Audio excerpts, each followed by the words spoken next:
New Fast Automatic Daffodils there then, and on the day they make the Times, they made the studio as well, and well, Andy has anyway. Welcome, hiya. Hiya. How are you? Oh, what do you make of being in the Times then? I swear, the achievement of a lifetime's ambition. Yeah?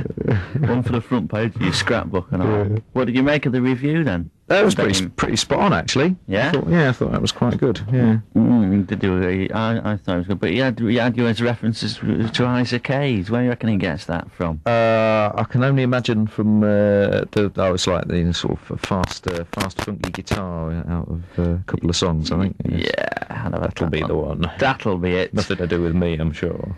So, where have you been then? Where have you been for so long, and what have you been up to? Well, we did our last tour in October last year, and then we spent about 5 or 6 months writing and rehearsing, which was a right laugh, and sorting out all sorts of kind of business things that weren't going too fantastic. Yeah. And then we spent about 3 or 4 months organising and recording an album and an EP and a single's worth of new stuff. So we've been pretty busy, actually.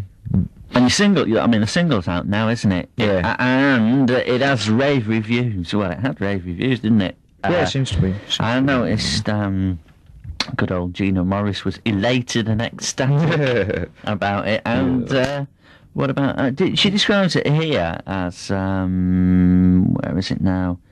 It's something...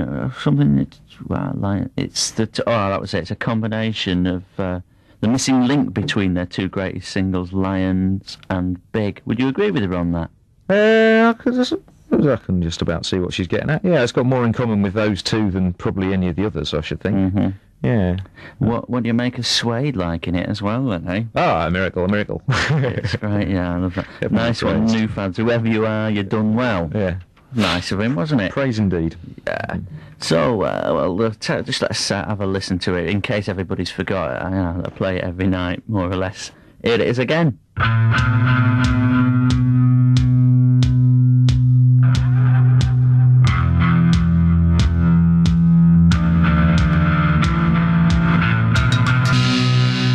Well, the last time you were in, and you weren't too pleased with your debut album, if I remember correctly. You weren't, with Pigeonhole, or you weren't very happy with it, were you? Yeah. Although you were on a promotional tour of it, you weren't too. You didn't seem over the moon with it, or how it turned out. Didn't seem to turn out as you'd expected it. Am I right here, or what? Yeah, it was to a certain extent. It was done under very different circumstances to what we've done now. I mean, the reason that we kind of took all this time about doing the stuff that we've come out with now is because we'd never been happy in the past with anything that we brought out on record, really. Yeah. It never managed to get the kind of power and the sort of depth of sound that we know we've got live. And all the records tended to come out sounding a bit two-dimensional, mainly because they were done on the cheap, either produced by us, who didn't know what we were doing, or by the wrong producer, and done in a hurry as well to meet kind of mythical schedules that were supposed to be important at the time. Yeah. Do you think on this album you've met the right producer? Yeah, definitely. Yeah, it's made out a massive difference. I want Craig Leon. How did you come by him, or do you know? Well, we just got sent. It's a really difficult thing because you just get sent a load of unless you've got a name in mind. There's very little to go on, and most of the people that you've got in mind, for one good reason, which is that they've done an extremely successful record and are therefore impossibly expensive.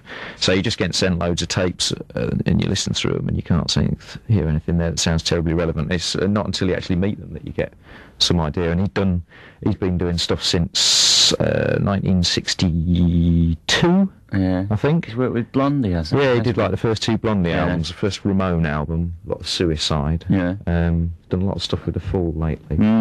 And his kind of attitude, he came to see us and we'd already decided that we wanted something recording pretty much live, or a lot more live, and that what we really wanted was a kind of more sort of traditional sounding, heavy feel. To it, rather than a kind of off-the-peg, slick production job, which which seems to be You see, well, rather current at the moment. yeah. Is that what you reckon you had in the past though, as well? A slick production job, or well, what? we have had that. The first few records were just bad production jobs, really, because we did them ourselves and we didn't have a clue.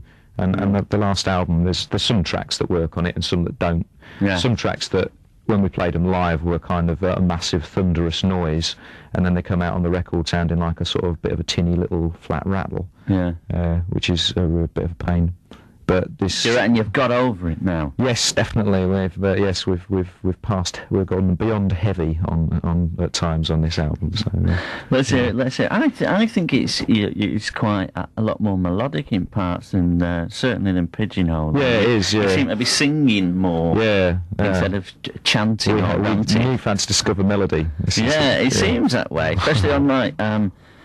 I've only heard it about 3 times because I've only just got it, but on I think Stockholm and Bruises, is it? You tend to sing more. Yeah. But we don't feel a sort of urge to play everything at 300 miles an hour like we used to. Do you know? How has that affected your live performance? But I mean, playing songs like that.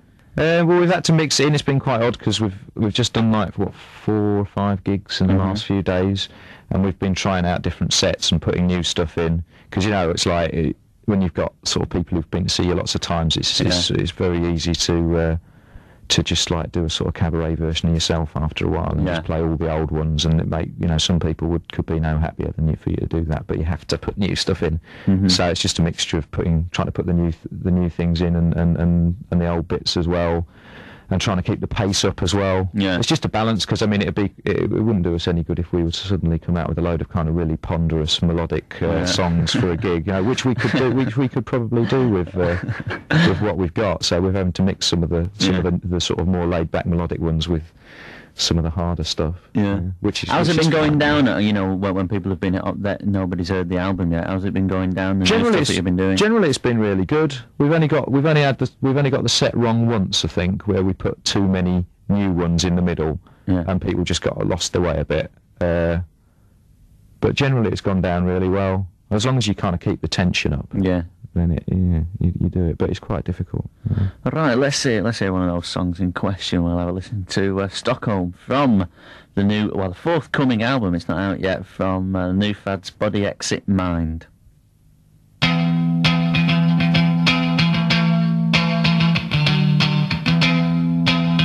It's quite. I reckon it's quite a moody album in lots of parts. In lots of ways, it seems more moody. Yeah, it seems like it's more serious. Yeah. Yeah, you didn't write it under any big stress or depression, did you? Anything Not like really. That? No. It had a lot more kind of work put on it on the last one than the last one. And the last one, part of the charm of the last one, that was that it was really thrown together. Yeah. And it was like the first stuff that we'd done.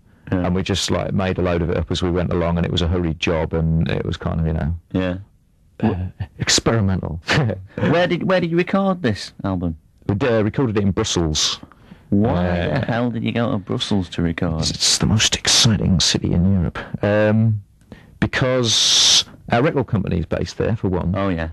So they could, it was sort of political situation. Yeah. We could give them the impression that they had loads to do with it. Also because Craig wanted to work in a sort of big, old-fashioned type studio with big live rooms and analog equipment, and most of the studios that we could afford in this country are kind of set up for recording in a much more kind of clean engineering style, where you separate everything and use loads of digital effects to get it all sounding pristine, which is what we wanted to avoid, really.